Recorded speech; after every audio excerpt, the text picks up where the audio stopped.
Tonight, ahead of a final vote, why the PWHL is not so happy with the plans for Lansdowne 2.0. They never brought us to the table to talk about capacity. But the city says a change now to increase capacity would be disruptive and incredibly costly. The heartbreaking aftermath of Hurricane Melissa. They're safe, but like the roof ripped off of their house, and then they had to run and, take shelter. Concern and support from residents here whose family members have been impacted. And the final chapter in the Wackadoodles saga. The mayor also has some accountability too. We take you to Brockville to explain how decisions around the Santa Claus parade ended up involving the Integrity Commissioner.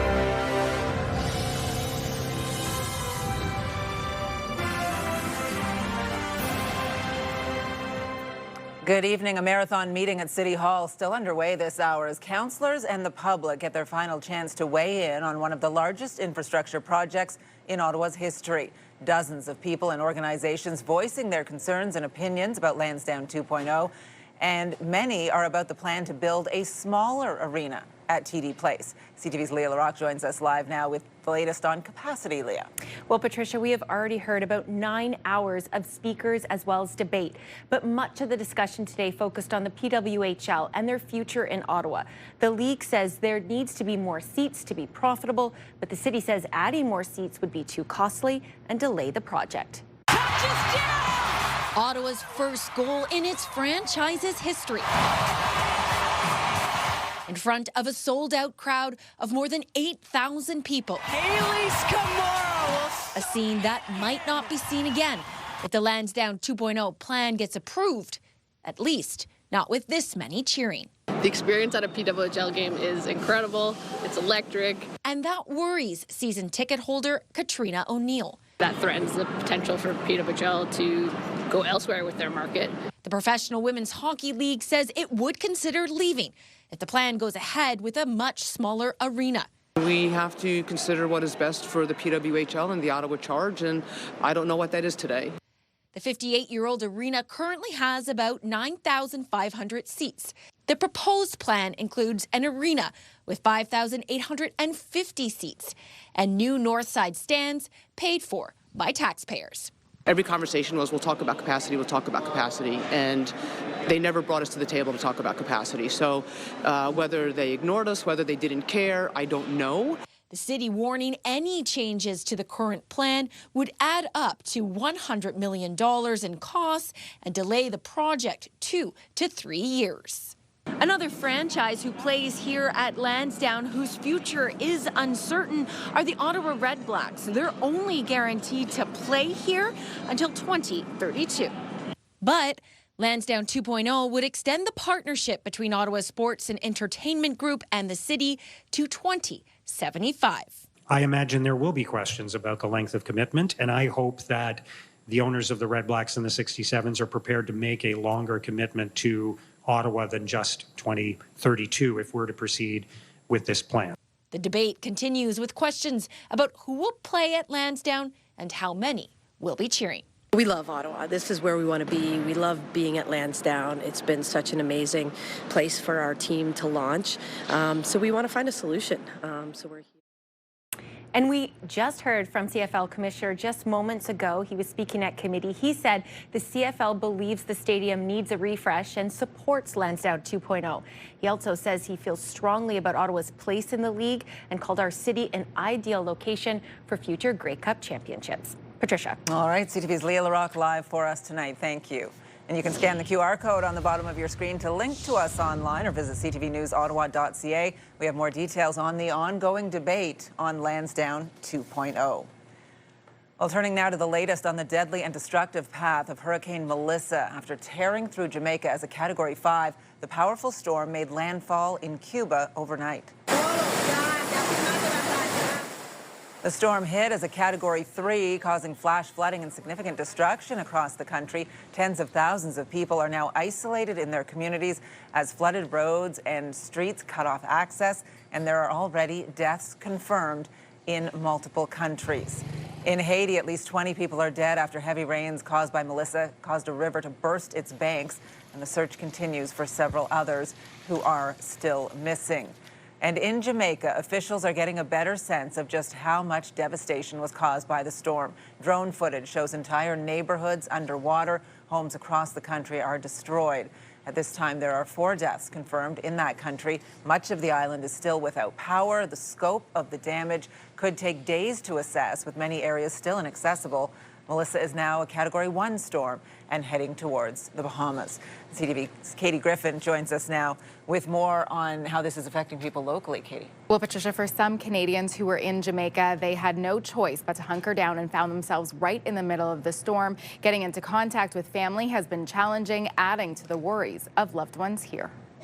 They're in Jamaica. It hit them directly. They're alive. Those are the kinds of text messages Elizabeth Venditti has received from her cousins in Jamaica over the last few hours. They're safe, but like the roof ripped off of their house, and then they had to run and take shelter elsewhere during the eye of the storm. So, they're really grateful that they're alive. There's widespread destruction across the island nation after a direct hit from Hurricane Melissa. A dual citizen, Venditti feels the Canadian government could do more for Canadians who are stranded. They've updated the natural disaster and climate section of their travel advisory. That's not what people want to hear when they're stranded. They want to hear what help they'll get to get back home. The sense of helplessness is overwhelming. Elaine Ebanks grew up in St. Elizabeth Parish, one of the hardest hit areas. St. Elizabeth is also known as the breadbasket of the island. So most of the vegetation, that is where it's from. So the people of St. Elizabeth, their livelihood is completely wiped out. Bishop R.J. McEwen's cousin was visiting Mandeville when the hurricane hit. And he tried to drive to see some other friends in the Grill, which is further west in Jamaica. But on the way there to support those individuals who lost the roof and severe flooding, they got stuck within some flooded areas, so they had to turn back. Ottawa's Jamaican community now focusing on how they can help. It's time to buckle down and see how we could support the recovery. The Jamaican people are resilient, and I know they will build back from this. It may be hard, it may take them years, but I know we can do it. Global Affairs Canada says it's closely tracking the hurricane, and the government is continuing to advise residents to avoid all travel to Jamaica, but also parts of Cuba. Global Affairs says consular officials are available to provide assistance to Canadians in the affected areas as needed. Patricia. Tough to see all of that devastation. All right, CTV's Katie Griffin live for us tonight. Thank you. You're welcome. And you can stay with CTV News for continuing coverage of Hurricane Melissa. For updates on radio, tune into News Talk 580 CFRA and CTV News channel at any hour. Well, it's a political controversy involving a Santa Claus parade, social media, and the term wackadoodle. Councillors in Brockville reprimanding the mayor after he made a phone call and a comment he now regrets. CTV's Tyler Fleming explains. Halloween may be on display at Kate McKinnon's home, but the ghosts of Christmas past are stirring up trouble. And I won't be bullied. Last year, McKinnon and her husband Bill stepped in last minute to save Brockville's Santa Claus parade after the Rotary Club bowed out. Because we thought it was important for kids to have a parade. With little time and no budget, they made it happen. The community rallied and we had a really nice parade. And this year, after nearly 8 months of planning, McKinnon says she learned the city was taking it over. The timestamp on the email we got was 4 minutes before the announcement was made. When you work on something and you feel like you're a part of something, to find out from third parties or to find out online is hurtful. The issue then spilled over onto social media, with her and the mayor exchanging messages. After a bit of a back and forth on our respective walls, he did call my boss at my brokerage, and he attempted to apply pressure to intimidate me. And that is something that, not just for me, But for my boss, she didn't deserve to have to deal with that either at her workplace. Then the mayor called her husband. That's where the wackadoodle thing came in. A word he used to describe members of the public. The integrity commissioner found both incidents violated council's code of conduct, but cleared the mayor of interfering in the city's takeover of the parade. The mayor also has some accountability too. On Tuesday, council upheld the ruling, passing out a reprimand. Mayor Matt Wren was unavailable for an interview, but in a statement says he accepts the integrity commissioner's report and admits that his wackadoodle comment was a moment of poor judgment, which he regrets. We should just kind of pass over it and move on to the really important things going on. They should have contacted her herself and spoke with her, but in a civil manner. I've never received an apology. Neither has my boss. While McKinnon remains disappointed, it's not enough to scare her away from the holiday event she helped keep alive. I still want to go with my kids. I want to enjoy it, and I wanted to see it succeed, and I wanted to see it thrive. Tyler Fleming, CTV News, Brockville. Still ahead, nothing ahead for Ottawa's oldest shopping mall. First opened in 1955. Westgate now set to close by week's end and then will be demolished. That story coming up. Well, here's a live look now through our Centennial Glass Sky Cam. It is 8 degrees out there in Ottawa. A nicer night tonight than what we might have in store on Friday for all of those trick-or-treaters, Jackie. Yes, it's not the news that I would want to share weather-wise because today the dry, sunny-like conditions that we had today will be the last for the next couple of days. Yes, rain showers are expected to arrive for Thursday and continue into Friday. We've got a few watches and warnings in place. Widespread rainfall is expected between 30 to 60 millimeters over the next 2 days, I should say, here in our region. It's a special weather statement in effect. So that means we could anticipate between 30 to 60 millimeters of rain by the time the weather system moves out of eastern Ontario into late Friday evening. So right now, dry conditions. If you want to check out some Halloween homes that are fully decorated and have gone all out, tonight is that night to do so. 10, 11 degrees is what really most of eastern Ontario is experiencing. We are going down to about 4 degrees later this evening, and Thursday will be the start of a much chillier week, only a daytime high of about 5 degrees. So not the most ideal, Patricia, in terms of the last week of October, where we are anticipating heavy rainfall, but we are getting free candy, hopefully by Friday night. So, I mean, it's a little bit of column A, column B, if you will. We'll have details and more in just a bit. All right, thank you. Well, a warning tonight about possible measles exposure at locations across the city after 2 new confirmed cases. Last week, 5 family members tested positive for the virus. Ottawa Public Health says these new cases are linked to those infections. Anyone who visited the IKEA on Saturday, October 18th, the Real Canadian Superstore on Richmond Road on October 18th, 22nd or 23rd, and the Food Basics on Kirkwood Avenue on October 18th, as well as the Shoppers Drug Mart at 1309 Carling Avenue on October 22nd, all asked to monitor for symptoms. Meantime, the Southeast Health Unit is warning Carleton Place residents about a possible risk to exposure to blood-borne infections at a local nail salon. Anyone who received a manicure, pedicure, or waxing services at Ivy Beauty Bar on McNeely Avenue between May 31st, 2023 and October 17th of this year might have been exposed to equipment that was not properly cleaned or disinfected. Anyone who received the services is encouraged to speak to a healthcare provider and get testing if recommended. The health unit says no illnesses have been reported, and the salon has now corrected the issues. Well, police are looking for a suspect tonight after a woman was stabbed near Westboro Beach. Officers were called to Lanark Avenue near Churchill around 4:15 this morning. A woman was found with serious injuries. Police say she is expected to recover. Police are now searching for 39-year-old Mary Davis on charges of aggravated assault and assault with a weapon. Investigators believe she is still in Ottawa with her 2 children, who are both under 6 years old. Police say if you see her, do not approach her and call 911. Well, several people are facing charges after allegedly using fake documents to try and get jobs working with vulnerable people. The investigation began in April and concluded last week. Ottawa police say 7 people used phony diplomas while applying to become personal support workers. They range in age from 22 to 48 years old. Police say the company discovered the documents were fake and the accused were not hired anywhere. Well, turning now to our continuing coverage of the closure of the supervised consumption site in Somerset West, those in the area are sounding the alarm over rampant open drug use.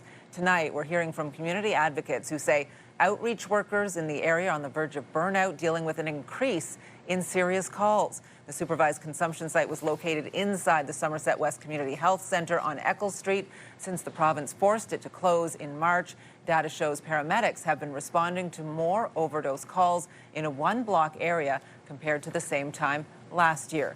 CTV's Austin Lee is following this for us. And Austin, what more can you tell us on this? Well, Patricia, I caught up with a father who has a child at the daycare on Somerset Street West. He and his family moved to the area about 2 years ago, and he says the result of closing the supervised consumption site is having the opposite effect of what was intended. I've seen the change, so yeah, it's hard to see. Needles, crack pipes, and open drug use. Just some of the things Javier Salazar sees more regularly in his neighborhood since the closure of the Somerset West supervised consumption site. It is hard when you feel like you cannot just transit safely, like the area doesn't feel the same. You have to just pay attention where you're going or change sidewalks just to go to daycare. His daughter's daycare is a short walk from the Somerset West Community Health Centre, which is why the consumption site was closed, a move by the Ford government aimed at protecting kids. But Salazar says it's having the opposite effect. It wasn't like this, so I really seen changes in the last year. There are similar concerns across the street from the health center at Cornerstone Housing for Women. Our staff here are responding to overdoses outside. We see Somerset West and their team responding to overdoses and different crises out there as well. And lately, the outreach team at Somerset West is being inundated with calls. To give you an example, in June, we had 23 calls from the community needing some assistance. And in September, we had over 110 calls. Funding for outreach teams is difficult to predict. It's kept afloat by a patchwork of short-term cash injections from all levels of government. The funding needs to be base funding, where we're not cobbling funding together for these outreach services that are so critical. For its part, the province says the move away from supervised consumption sites is working, pointing to a decline in overdose deaths across Ontario of more than 40% since April. But Salazar, who is witnessing the impacts firsthand, hopes to see the drug crisis addressed differently in his community, while not worsening the situation for the community that is still at this, for the people and the businesses that are still present in the area. Now, adding to the complexities of the overdose crisis, the potency of today's drug supply. Advocates I spoke to say over the past 10 years, with the rampant spread of fentanyl, social disorder associated with drug addiction has increased dramatically. Patricia. CTV's Austin Lee live for us tonight. Thank you.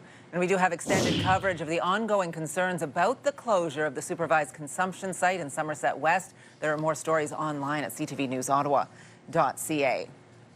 Well, Bernard Grandmaître, the man known as the father of the French Language Services Act in Ontario and a key builder of Ottawa's Francophone community, has passed away. A French Catholic elementary school in Riverside South named after Grandmaître had flags flying at half-mast today. There is also an arena and retirement home in Vanier named for him. Tributes from across the region are coming in for the former Vanier mayor and former Ontario MPP. His big accomplishment for the Francophone community was when he was a provincial cabinet minister and passed Bill 8, which protected Francophone rights and really expanded Francophone services by the province of Ontario. For us, obviously in Ottawa, for Francophones here in Ottawa, but really services, Francophone services across Ontario, particularly in education and healthcare. Grandmaître was inducted into the Order of Canada in 2013 for his devotion to public service. He died yesterday at the age of 92. Well, 30,000 federal public servants are now part of the testing phase for the government's new pay system, replacing the beleaguered Phoenix pay system. Dayforce is now in use at the Canadian Nuclear Safety Commission, Shared Services Canada, and Public Services and Procurement Canada. Officials say so far it is largely successful, but there are still some problems, though they are caused by human error, not system errors. Overpayments continue to be reported as a pay issue, but over 70% of them are actually due to the fact that managers are not approving transactions on time. So for example, when an employee goes on leave without pay, but their manager doesn't input that leave into the system, the employee's pay continues as normal. causing an overpayment. That's not a pay issue, that is an HR management issue. The new system is scheduled to be rolled out across the federal government in June 2026. Well, Donald Trump's trade war with Canada and our weak economy led to a cutting of the Bank of Canada's trend-setting lending rate, now at 2.25%. CTV Stefan Key. The bank's widely expected decision. Steph.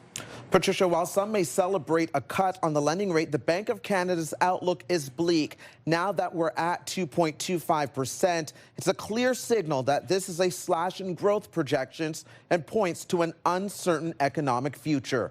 Fueling some of that uncertainty is definitely the cost of doing business and the U.S. tariffs. The bank is projecting Canada will narrowly avoid a recession with growth, but narrow doesn't give the impression that there's a great deal of confidence. And economists mostly agree that this new lending rate is about providing help to Canadians and Canadian industries.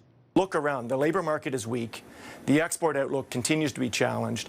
We're suffering from a death of 1,000 sectoral tariff cuts in our industrial sector. This is an economy that needs support. For now, the Bank of Canada suggests it is done lowering rates, but that statement is conditional. It is done as long as its growth forecasts don't change and inflation remains around the 2% mark. But as we all know, change can happen very quickly. Economists also suggest a prosperous nation is about many things coming together in the right way, so you can bet with this latest announcement that many will be watching what the federal government does in its budget. The Liberals will unveil that next week on Tuesday, November 4th. Patricia. CTV Stefan Key is live for us tonight. Thank you. Well, the World Series is guaranteed to come back to Toronto after the Jays managed to tie it up last night in Los Angeles. Hit well to deep left center. And this one will go. That home run by Vladimir Guerrero Jr. giving Toronto the lead in the third inning, and it all went well for the Jays from there. The final score in this one, 6-2, Game 5, set to get underway in Los Angeles at 8 p.m. tonight. This was the first time that Ottawa had a full mall where multiple stores were brought in to feature a lot of different services all in one spot. Coming up, saying goodbye to a piece of Ottawa's history, the city's first ever mall set to close its doors this week. Jackie. Thanks so much, Patricia. We're hanging out outside of 51 Crown Hill, but I've got my friends here. We're going to actually run inside. And on Halloween night, we actually get the chance to walk through. So if you guys come with me as quickly as we can, not only are you going to get a little bit of candy, a little bit of treats, you're also going to get a little bit of tricks, because take a look at how beautiful this yard is displayed. So again, not just tonight, but on Halloween night, you can come here and enjoy this Halloween walkthrough. Thank you so much for this candy. Appreciate it. Here's a live look through our Centennial Glass Sky Cam. The sun slowly setting on Koeki Point. Current temperature, 8 degrees.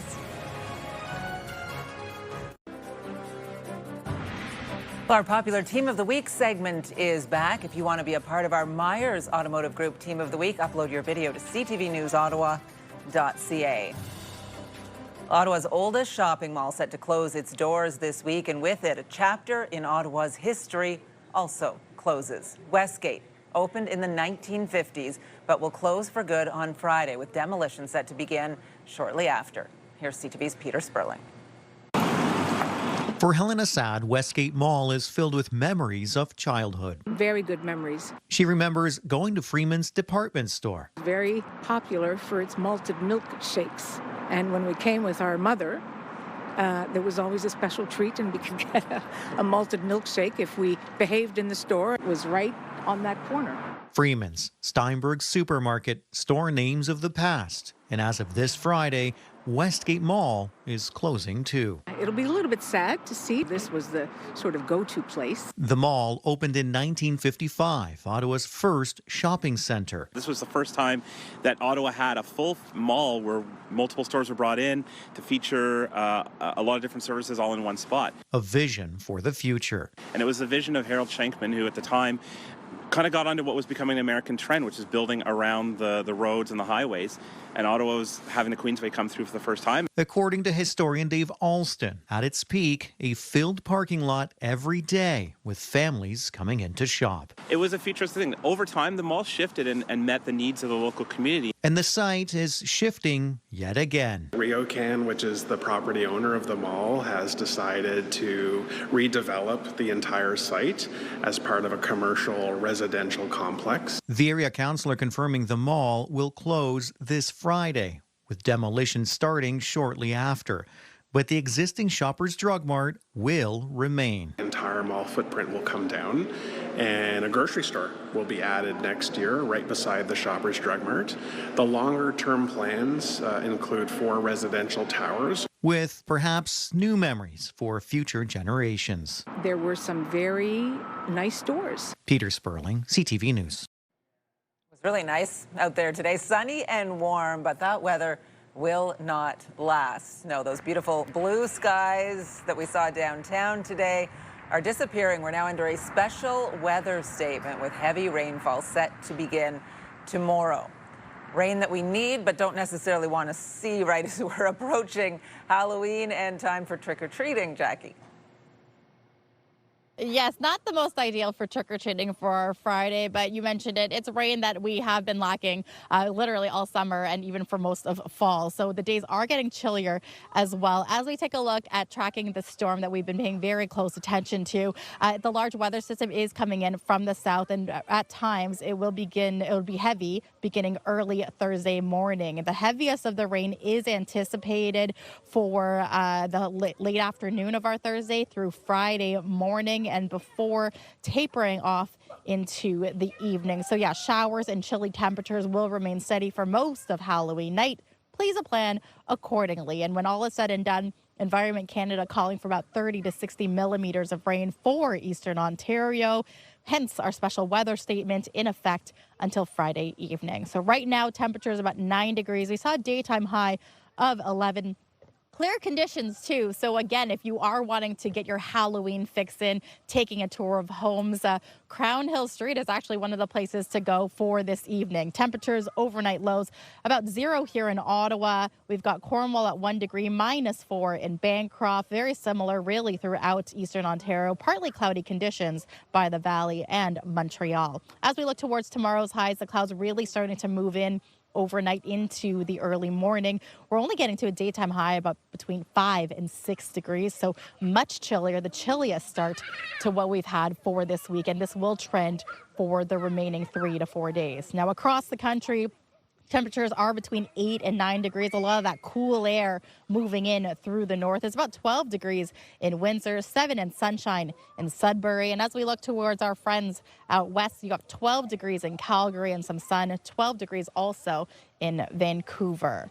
Now, the 7-day forecast is brought to you by Davidson Hearing Aid Center, celebrating over 80 years in family business. So for Thursday, for most of the day, we are anticipating between 20 and 30 millimeters of rain moving into our Friday. The chunk of it will be overnight. Again, lightly going to taper off for Friday evening, but the showers will remain consistent throughout. So it will be a wet one. It will be a cool one with temperatures between 5 to 7 degrees. It won't be until Sunday, Patricia, that we are going to anticipate some sunshine. So again, not the most ideal, but everyone's just having a blast here. I'm just loving the hot chocolate in hand, the toques, a thicker jacket, as people enjoy a lot of this Halloween festivity. So more details on this, and we're going to talk to the homeowner in just a bit. But back to you in studio. All right, look forward to that. Thank you.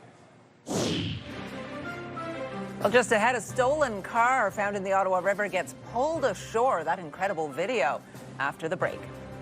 Tonight, a targeted cursing tirade. You know, the cheese slipped off the cracker. I get it. You're ticked off. Why the U.S. ambassador lashed out at Ontario's trade representative in Washington and what the premier is pushing for. We'll have that story and more later on CTV National News.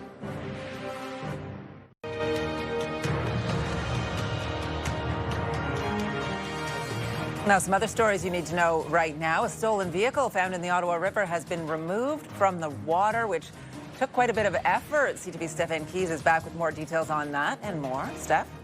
Patricia, this was not an easy feat. The car was found in the rapids in a remote area in the Whitewater region. Wilderness Tours sharing this video of the complex two-day operation that involved boats, a heavy cable across the river, and securing the vehicle on a type of float system.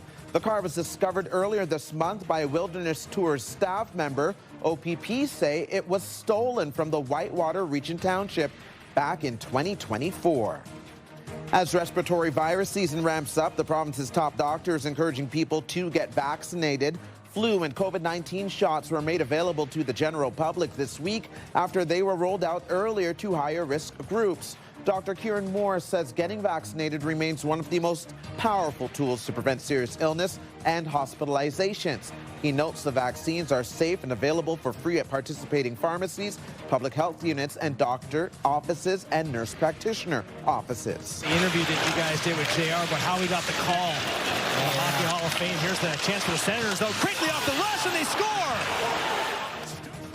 It was a rough night for the Sens in the Windy City. That Tim Stützle goal cut the Chicago lead to 1, but the Blackhawks added 3 more in the third period. The final score, 7-3. The Sens are back at the Canadian Tire Centre tomorrow night hosting Calgary.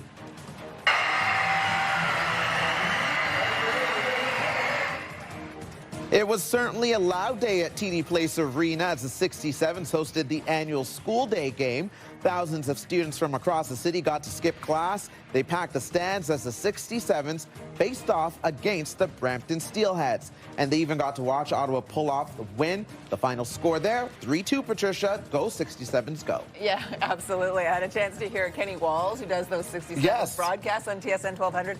He was talking right before the game got underway. He sounded a bit nervous about how loud it might get this morning. Kids are ready to go at 10 o'clock. We want to go back to Jackie, who's, of course, on our Halloween Homes tour, enjoying some treats. A lot more treats than we have around here. Yeah, she doesn't bring them back. No. Last night I was waiting, but, you know, whatever. Not bitter.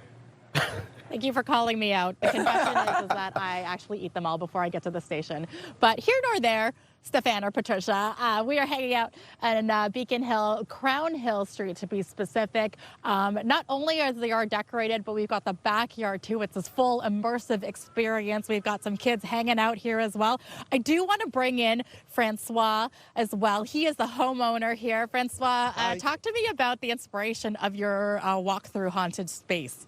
The idea was to give something that's kid-friendly to the neighborhood, something that's easy for kids of all ages to walk through and enjoy Halloween. Okay, so I see you got inflatables in the front. You've got lawn ornaments on the ground here, but you also have all these inflatables. Talk to me about this. Right, so we usually get one inflatable a year and just add it to our collection. Yep. And then with that, we just add string lights here and there. And this is the first year where we've added some extra skeleton displays. Hiding Cheetos as well. I love that. Right. And just what's the reaction been so far? Because you're welcoming people, not I'm going to say every night, but like tonight as well as Halloween night. That's right. We've had actually everyone since last Friday's when we opened. And we've had about 100 neighborhood residents come by and people from other neighborhoods as well to enjoy the scenery. So yeah, it's been great. What really draws me on a cold fall night leading up to Halloween is the candy that you're also offering to people. Is that true? Every night you come, as long as you do the walkthrough, you get yourself at least a piece of candy, if not 2. Okay, so I've seen a couple here. Who was hitting their Cheetos? You were hiding your Cheetos, right? I'm hiding my Cheetos. Why? Because you don't want everyone to see it? Yeah. Okay, I love that. We're going to save that, obviously, Patricia. Again, we are here, 51 Crown Hill, but what is really cool is that across the street as well, there's another home that's decorated as well. So you get a 2-for-1 special here on the street. That's right. He was actually the inspiration for this one. He got me started into it, and so we do it together every year. I love that. So maybe coming up, we will pop over and say hello just to give viewers a chance of what it looks like here. So again, Beacon Hill, Crown Hill Street is where we're hanging out. I love everyone that's come out here, Patricia, and hanging out. So we've got Cheetos, we've got Whoppers. What do you want? I'll try to sneak one for you. I like a lot of sweets, but I would go for the Cheetos too if you can find them, Jackie. So yeah, thanks for looking out for me. Okay, I'll keep an eye on the Cheetos. Okay. No. And my hope is that it fills up very quickly because it really is the heart and soul of Dunrobin. Well, just ahead, a popular plaza in Dunrobin set to finally reopen 7 years after it was destroyed by a tornado. Get the latest live local breaking news. Sign up now for our morning and evening CTV News Ottawa newsletter. The best local content from CTV News, Your Morning Ottawa, and News Talk 580 CFRA. Get it all in one place. Sign up now at ctvnewsottawa.ca. The CTV News Ottawa newsletter is brought to you in part by CAA Business.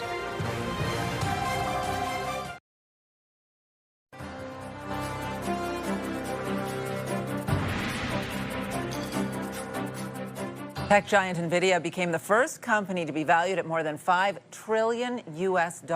Here's BNN Bloomberg's Marella Fernandez.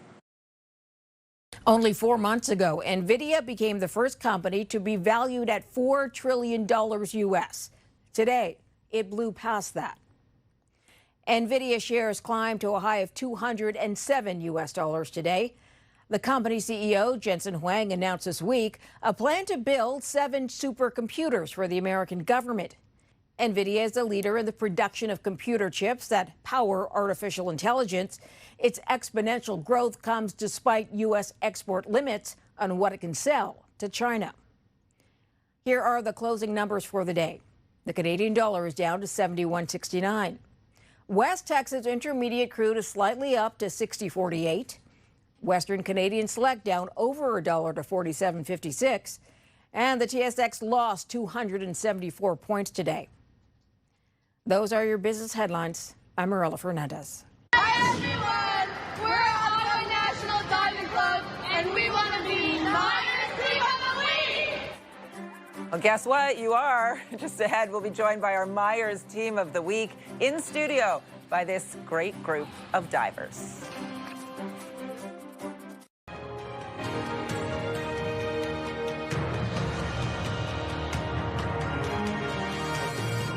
Well, it's time for our popular segment on CTV News at 6, the Myers Team of the Week. Teams are invited to send us a video to describe why their group is the greatest. Tonight's team, the Ottawa National Diving Club.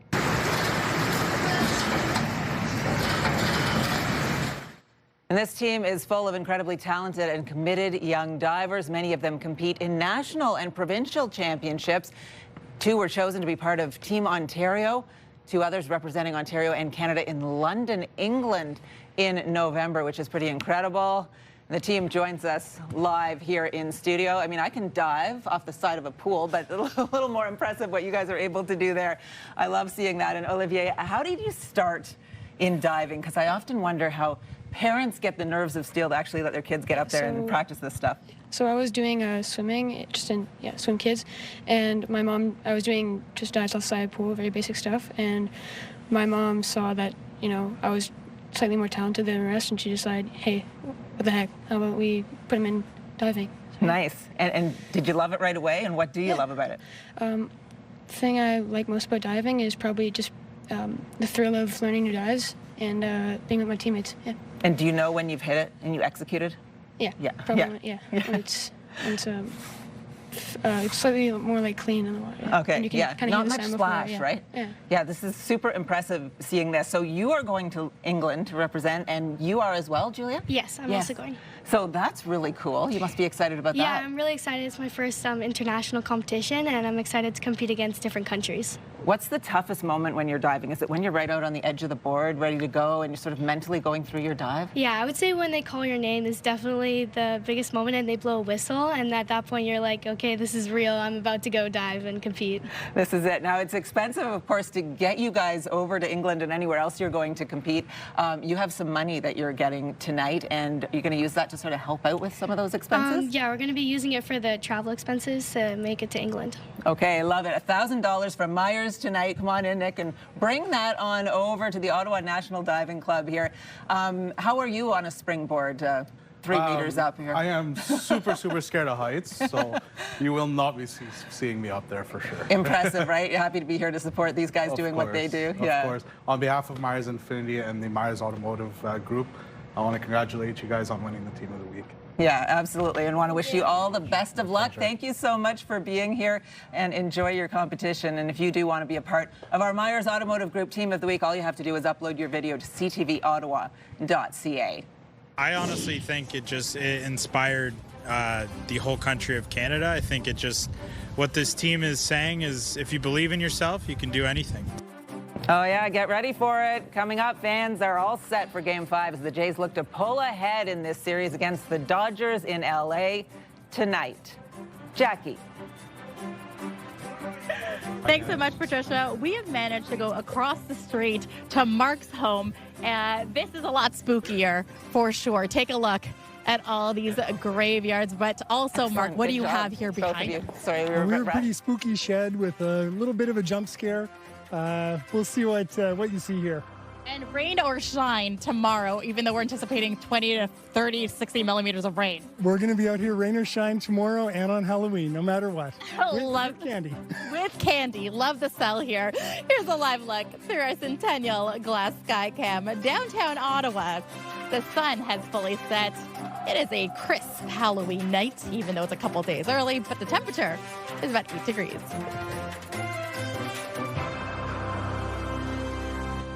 You're watching CTV News with Patricia Bowl. Pure Country 94, Ottawa's country music station.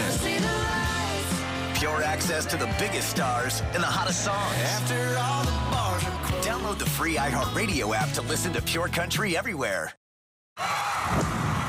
The National Capital Region is jam-packed with incredible experiences you don't want to miss. Hey, I'm Sneha Taylor, your iHeartRadio Weekender, powered by Barhaven Ford. Get the inside scoop on all the biggest and best events every Thursday, Friday, and Saturday on CTV, Move 100, Pure Country 94, TSN 1200, and News Talk 580 CFRA. iHeartRadio Weekenders is powered by Barhaven Ford, Ottawa's newest and largest Ford dealership, and Ontario's #1 Ford EV dealer. Tomorrow on Your Morning Ottawa, a rainy day in the forecast Thursday, even a risk of flooding. We'll tell you what to expect. Wake up the right way with Your Morning Ottawa starting at 6 a.m. Hairstyles, courtesy of Salon Fiorella. Well, here's what's on CTV on your Wednesday night. E-Talk, The Big Bang Theory, shifting gears, back-to-back episodes of Georgie and Mandy's first marriage and The Amazing Race. Here's a recap of the top stories we are following right now. At every conversation we've had, whether it was with OSEG or the mayor, we've talked about capacity in every conversation. A parade of delegates at a City Hall committee meeting, all getting one last chance to weigh in on Lansdowne 2.0. They're really grateful that they're alive and have their life right now, but they don't know when they'll be able to make it back. People in Jamaica, Cuba, and Haiti all trying to pick up the pieces after Hurricane Melissa tore through those countries, leaving a path of destruction. He did call my boss at my brokerage, and he attempted to apply pressure. Brockville's mayor reprimanded after fallout from a controversy surrounding the Santa Claus parade that involved the mayor calling members of the public wackadoodles. Well, we want to find a look at the forecast now with all of that rain on the way. Back out to Jackie. How much of it is actually going to move through our area before the trick-or-treaters head out, Jackie? Patricia, what the forecast is showing is that majority of the rainfall is going to happen overnight into our Friday morning, and that's when the bulk of it, we're anticipating between 15 to 20 millimeters of rain will be moving through. Tomorrow morning, though, drier conditions to start, about cloudy. 0 is what we're anticipating, and most of the rain is going to start in the early afternoon. So again, 20 to 30 millimeters into our Friday, then an additional 10 to 15 is what we're anticipating, steadily moving throughout the day. My fingers are crossed, though, that it is going to weaken by the time peak Halloween trick-or-treating is happening between 5 to 7 p.m. And if not, I hear the folks here at Crown Hill Street they have their candy out on display, Patricia and Stefan. You can start your trick-or-treating as early as this evening. So I'm going to do the same. Keep the dry conditions. Fingers crossed for you guys on Friday as they get ready for some trick-or-treating. Back to you guys. So much fun. You can feel the anticipation already, Jackie. Thank you. We want to check in with our team working ahead to our 11:30 news tonight. Stefan Keys is here. Lots on the go, Patricia. And tonight, we will give you the full story about a major rebuild after a natural disaster 7 years ago.